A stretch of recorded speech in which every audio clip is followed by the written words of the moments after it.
Tá começando mais um Segunda da Mudança aqui no Vida e Saúde. Como é que você tá? Vai ficar ainda melhor depois desse programa aqui. Vem pra cá. Doutora Daniela Cano com a gente mais uma vez, bem-vinda. Muito bom. Como é que você tá? Tô ótima, graças a Deus. Então tá bom. Vem pra cá, ó. Você tá vendo que hoje tem verdinhos a mais aqui no nosso programa.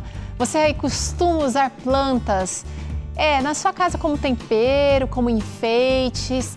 Hoje aqui no Vida e Saúde nós vamos trazer aqui um pouquinho do universo das plantas medicinais. Você usa quando sente um sintoma de resfriado, uma dor de barriga, por exemplo? Será que essas ervas realmente têm poder para curar doenças? É isso que a gente vai discutir aqui com a doutora Daniela Cano, que é nutróloga e médica do estilo de vida. E ela vai contar pra gente como é que usa do jeito certo cada planta, cada erva medicinal aqui. E é sempre bom você cultivar algumas, a gente vai trazer também essa questão aqui, tá bom? Hoje também é dia de treinar por aqui. Tânia Santos traz mais um treino para você fazer aí no seu ritmo, tá? E a receita é uma deliciosa, é um sucesso do chefe Ricardo Fioravanti, é tomate charmoso recheado. Olha que delícia, eu já passei ali na cozinha, já senti um pouquinho desse cheirinho que tem dessa preparação e eu quero muito que você aproveite essa receita também. Mas agora está na hora da nossa reflexão e hoje a meditação jovem, pastor Milton Andrade, o inverso, melhor dizendo, traz o texto de João 7, verso 37. Diz assim, olha, se alguém tem sede, venha a mim e beba. Eu achei interessante a gente trazer esse texto aqui hoje, doutora Daniela, porque você vai falar sobre os fitoterápicos, né? Os alimentos ou as plantas que têm a tradição, que têm a função de trazer alívio. E quando a gente está com sede, parece que nada sacia a não ser a água pura, na temperatura certa, né? E a quantidade certa também, né? Deus está oferecendo isso para mim e para você hoje. E tudo que a gente precisa fazer é se chegar mais pertinho dele. Você quer? Eu espero que você não negue esse convite, não deixe para depois, porque hoje é tempo de salvação, tá bom? Vida e Saúde está começando, a gente vai ali, volta já, vamos falar aqui sobre farmácia natural, fica ligado.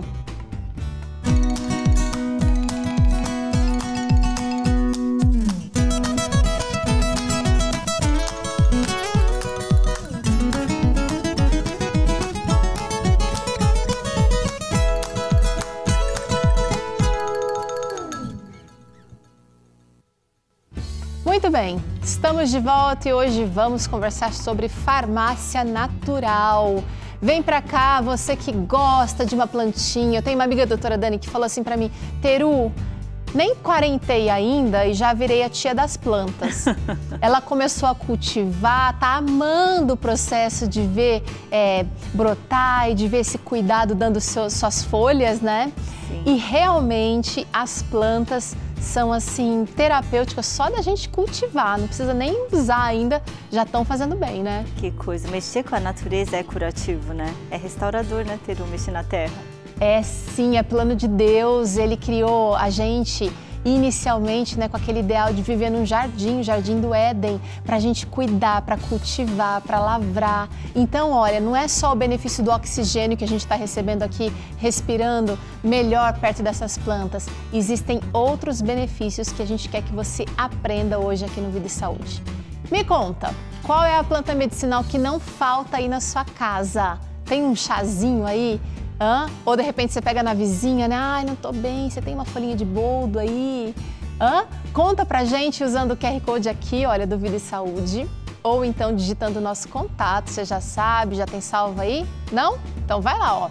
Nosso WhatsApp é 12 98266 0004. É para você contar pra gente qual é a planta medicinal que não falta aí na sua casa, tá bom? Doutora Daniela, existem vários nomes, né? E tá na moda, né? Os fitoterápicos, as tinturas, né? Quem vende olhinho essencial aí, quem tá nessa onda, tá mais familiarizado. Como é que a fitoterapia ela se difere da medicina convencional? A fitoterapia é o tratamento, né, vem do grego, fito quer dizer planta e terapia é tratamento. Então, fitoterapia é um tratamento que você vai fazer com uma planta. Então, você vai usar mais as ervas e tudo que a natureza dá, ao invés de usar medicamentos sintéticos. Agora, os medicamentos sintéticos não são muitas vezes feitos a partir de um composto dessas plantas? Por exemplo, a dipirona, né? A dipirona é uma planta e aí foi feito o medicamento chamado Novalgina, né? Que na época teve uma farmácia que patenteou e depois de 20 anos que aquela farmácia usa, podem surgir os genéricos. Então, assim como o medicamento, a fitoterapia precisa da concentração do princípio ativo, que é o que você vai extrair da planta, que é o que vai dar o efeito realmente que vai tratar determinada doença ou vai tratar determinado sintoma. Então, essa é a ideia, que a gente vai extrair da planta o princípio ativo dela.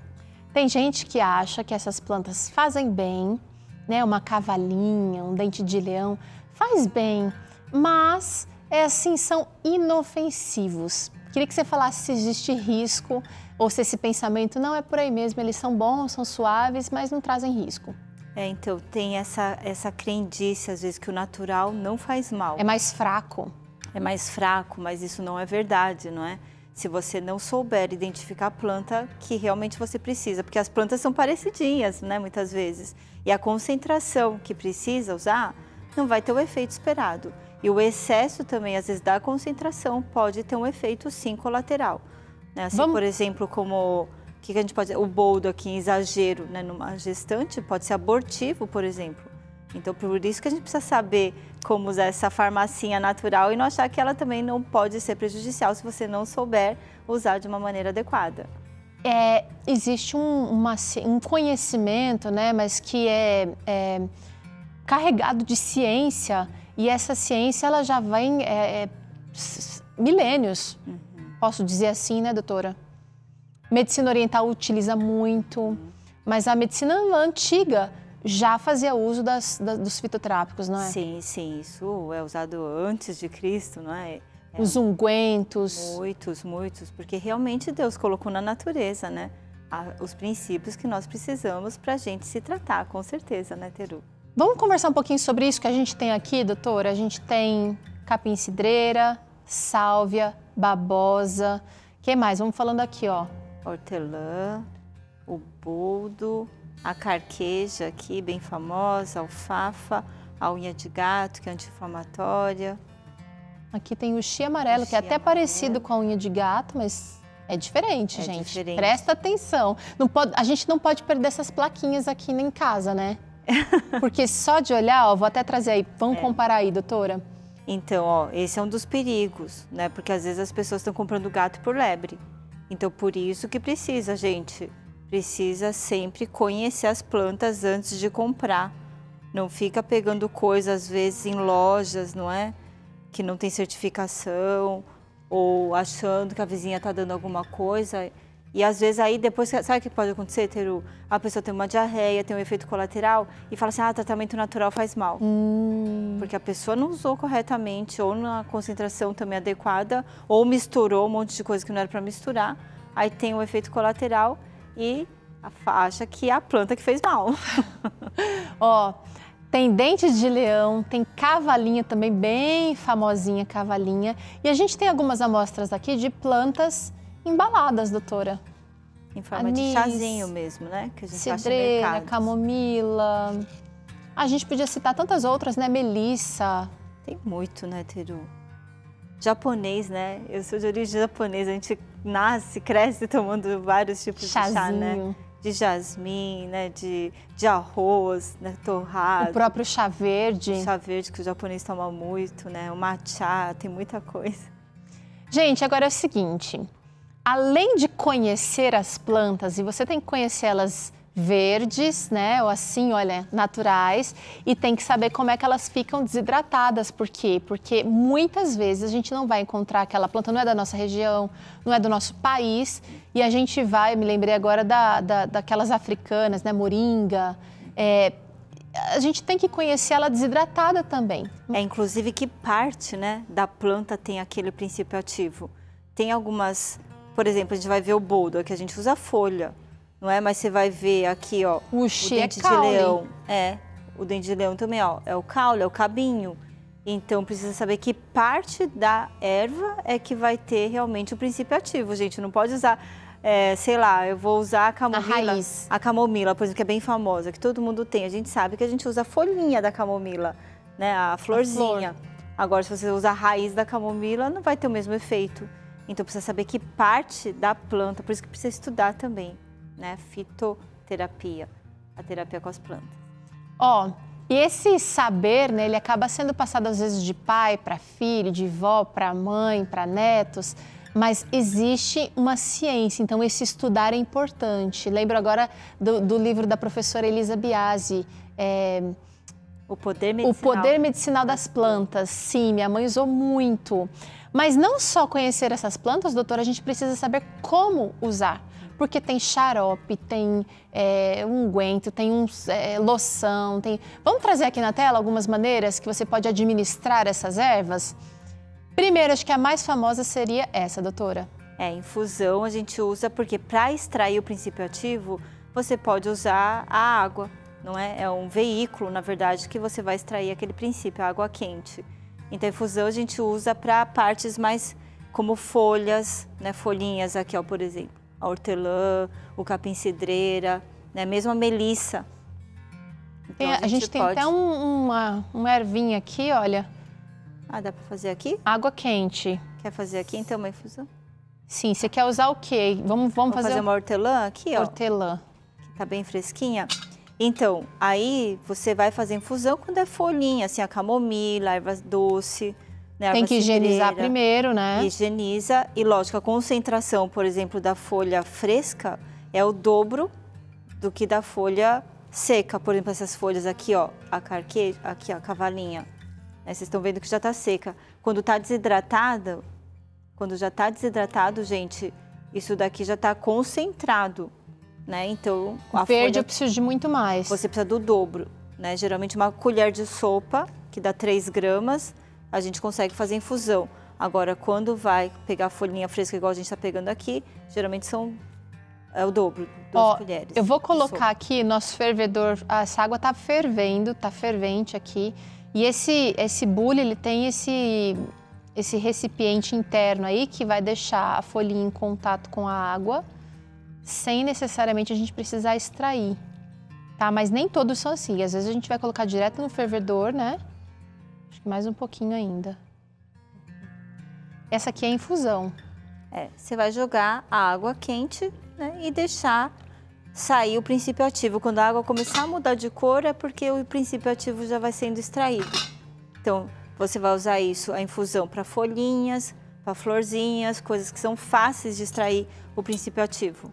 Então, não posso deixar fervendo lá. Eu vou fazer um chazinho de... vou fazer essa pergunta porque você fala assim, não ficou forte ainda, vou botar e deixo fervendo lá uns 10 minutos, fervendo. Eu perco propriedades? Pode perder. E a gente precisa ferver, que acho que vai ser a próxima tela aqui que a gente vai ver, quando a gente faz o que a gente chama de decocção. Olha o que a gente está vendo aí, por exemplo, a raiz de gengibre, a valeriana, tudo que vai raiz, para extrair o princípio ativo, você precisa de mais água quente, mais tempo. Então, vai ficar de 5 a 10 minutos fervendo para extrair aquele princípio. Então, por exemplo, um uxi amarelo ou uma unha de gato, provavelmente eu preciso fazer essa decocção. Quanto mais grosso, isso daqui tá mais fininho também, vai dar para fazer infusão. Mas, por exemplo, aqui, ó, essa carqueja aqui, ó, que já é mais grossinho, uma valeriana, que é uma raiz, né, o gengibre, a gente precisa fazer decocção, que é para extrair. Você vai ver que só vai mudar a cor da água se você ficar fervendo. Se deixar só assim como a folhinha, não vai mudar a cor da água. Tá. Outra maneira de você usar aí com eficácia a ervas seria a maceração. A maceração. Maceração é colocar num moedor e fazer uma... Você vai tentar extrair o princípio ativo a frio assim mesmo, aqui, ó. Tem uma maceradora aqui. Vamos pôr um boldo, vamos fazer uma maceração. É muito forte, boldo. Coitado de quem for tomar aqui, hein? Macera com água também ou não? Não, você pode colocar sem nada mesmo, você vai quiser colocar só um pouquinho para extrair, mas aí você coloca várias folhinhas assim e vai apertando, né? Vai apertando assim, ó. Se colocar naquele moedor de alho, aquele pilão de macerar alho, vai ficar boldo com alho. Pensa no sabor que vai virar. É, você vê que esse boldo aqui, ó, ele é mais seco, né? Se a gente pegasse a hortelã, ia sair bem mais fácil, ó, tá vendo? Vai saindo caldinho, né? Vai apertando. Eu uso a maceração quando eu não quero adicionar água, é isso? É, quando você quer... Depende da planta, né? Por exemplo, você não vai macerar uma carqueja. Não tem como. Não tem como, né? O boldo também não é a melhor folha pra gente macerar. Mas é uma maneira de você extrair de uma maneira mais concentrada. Porque quando você vai colocar na água, vai diluir aquele princípio ativo. Às vezes você quer uma coisa mais forte, né? Por exemplo, esse mesmo chazinho que a gente tá fazendo aqui em infusão, você quer a hortelã, mas com uma concentração maior, aí você vai ficar macerando até sair esse suquinho aqui. Eu poderia macerar, por exemplo, tô pensando numa gordinha aí, uma arruda. Uma arruda. Um pouco mais aquosa. Sim, sim. Ou a babosa, a própria babosa. A babosa, sim. A gente usa inteira a babosa, né? É que a babosa passa direto na pele, né? Ou você bate no liquidificador, por exemplo.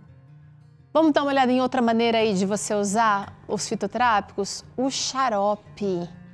Então, o xarope você vai fazer como se fosse um melado, né? Você vai colocar açúcar e aí vai ficar cozinhando, você vai reduzindo, né, aquele açúcar ou melado que você colocar junto com a erva lá dentro. Então, é uma maneira de você extrair o princípio ativo também por causa daquele processo de redução. Então, é um meio que vai ser usado também para extrair o princípio ativo. Que dá resultado também, porque eu tô aqui pensando, né? O açúcar, quando ele fica quente, é muito quente. Exatamente. Então, essa retenção do calor é que vai fazer com que extraia. Igual a água aqui, se ela não tivesse quente, a gente não ia conseguir extrair o princípio ativo. Então, o calor é o meio de condução para a gente conseguir extrair aquele princípio que vai fazer efeito no nosso corpo. Tá. Vamos dar uma olhada em mais um método? O extrato, por exemplo, extrato de própolis, o extrato, nem é planta, né? Mas pode ser um extrato de camomila, um extrato de melissa. Pode, de qualquer coisa, né? Hoje a gente pega em farmácias de manipulação esses extratos, às vezes que vem até em cápsulas, não é? E aí é importante a gente saber também, porque às vezes a pessoa fala assim, a melissa faz bem, ela vai ajudar na sua insônia. Mas se você às vezes não tem aquela concentração adequada, não é, da melissa, às vezes você não vai conseguir a concentração adequada no chá. E aí o extrato a gente consegue concentrar mais aquele princípio ativo, né, padronizado, que a gente fala às vezes é um extrato seco padronizado, para dar aquela concentração que você precisa para ter aquele efeito. Muito bom, hein? Tá vendo a importância de aprender? Tem também, gente, esse formato, olha, para utilizar os fitoterápicos, a tintura. Tintura de ervas também, eu me lembrei aqui da erva sangue de dragão. Então, a tintura a gente vai usar como veículo de extração do princípio ativo o álcool, não é? E aí você consegue concentrar, você deixa lá um tempo, né, a erva, e você vai conseguir extrair através de um extrato aquoso, que a gente fala, né, um veículo alcoólico, quer dizer. E aí ele vai ficar lá... É o álcool de cereal sempre ou não? Geralmente é o álcool de cereal que se usa. Tá. Vamos dar uma olhada agora como é que essas ervas podem ser administradas. Ó, a gente pode usar, por exemplo, numa inalação, não só tomando chazinho. A gente pode usar de forma externa, né, que a gente fala, e a inalação é uma delas. Aí o menino está fazendo uma inalação com chá de camomila para sinusite, rinite, aquelas pessoas que estão com a garganta seca, né? Agora está um clima, né, diferente aí, apesar de estar chovendo, está muito mais seco do que úmido. Então a gente pode fazer essa inalação com aquela distância de 20 centímetros para não queimar também aquele vapor no seu rosto, gente. Então vai fazer inalação, tem que ter o cuidado também. Gostei dessa medida que ela fez aqui, assim, ela falou 20 centímetros. 20 centímetros. Aí a bacia fica aqui. E às vezes você pega na panela mesmo, né? A pessoa pega a panela, você viu que ele tá com uma cobertinha toalha em cima para não sair isso, para não sair aquele vapor. E aí tem que ficar inalando aí e tomar cuidado, porque tem gente que coloca a panela lá fervendo e fica muito perto, queima o rosto, né, gente? Então 20 centímetros, assim, ó. 20 centímetros de distância, tá? Boa, boa. Vamos dar mais uma olhada em de que outro jeito você pode usar os fitoterápicos. Cataplasma, olha, ela tá passando babosa aí. O cataplasma a gente pode misturar, por exemplo, o chá de camomila com uma argila, não é? A argila vai se concentrar aquela planta e você coloca direto na pele, né, externo, pode ser nas costas, para relaxamento muscular, pode ser um cataplasma até de fubá, né? Você que já foi para a clínica Vida Natural, a gente fazia cataplasma de fubá com orégano como relaxante, porque o orégano é relaxante, e o fubá era só para manter aquela temperatura quente para relaxamento, né? Então é o orégano que fazia o fator relaxante muscular. Dá para fazer no banho também, inclusive. Então os cataplasmas é quando você vai usar o meio, mistura aquela erva, né? E aí você passa direto na pele. Pode ser para atender o músculo ou para atender a pele mesmo, tá? Tá bom, a gente também absorve. Esses compostos químicos através da pele. Né? Pelos poros que vai para a circulação. Olha que interessante, gente. Tem mais aí jeito de utilizar os fitoterápicos ou as plantas? Compressas. Parecido com o cataplasma, doutora? É, parecidinho. A compressa você vai usar uma toalhinha, um paninho velho, uma camiseta antiga, que você vai colocar lá, então, o chazinho de camomila, seja o que for. A gente fazia muito nas clínicas, né? Aquelas pernas que ficam inchadas. Aí você faz uma compressinha de camomila, por exemplo, quando o olho está muito inchado, você coloca a compressinha aqui, só fazer a imersão, coloca na pele, né, para desinchar, por exemplo. Legal, legal. Acalmar, né? Tem mais uma última maneira de você utilizar aí as ervas, além de tomar no chazinho, seria um banho. E aí a gente está vendo um banho completo, né? Imersão completa, mas podia ser um banho de assento, por exemplo. Pode ser um banho de assento por uma hemorroida, por exemplo, que está muito inflamada. Né? Pode ser um banho nos pés, se você está com muita dor nos pés, ou aquela fasciite plantar que não consegue colocar o pé no chão. Se você está com uma dor articular, você pode fazer um banho também. E pode ser banho também frio, né? Às vezes. Hoje tem umas duchas que vêm com aqueles óleos essenciais, não sei se você já viu, Teru, que faz o cheiro, né, daquele óleo essencial dentro do banho frio mesmo, não só quente, também pode ajudar a gente relaxar o nosso corpo. Então a gente absorve quando toma, a gente absorve quando respira, né? Aí vai pelas vias aéreas, e a gente absorve também pelos nossos poros. Pode ser uma nebulização? Pode. Porque nesse caso dessas duchas com óleos essenciais, seria o que eu respiro ou o que eu absorvo no ambiente ali que está? Os dois. Os dois. Potencializou. Usou duas vias ao mesmo tempo. Vamos falar um pouquinho sobre quando a fitoterapia é eficaz? Que tipo de doenças, doutora, a gente pode pensar no uso dessas plantas maravilhosas? Então, os mais comuns são doenças digestivas, né? Igual você falou do bolo no começo, eu cresci. Eu também.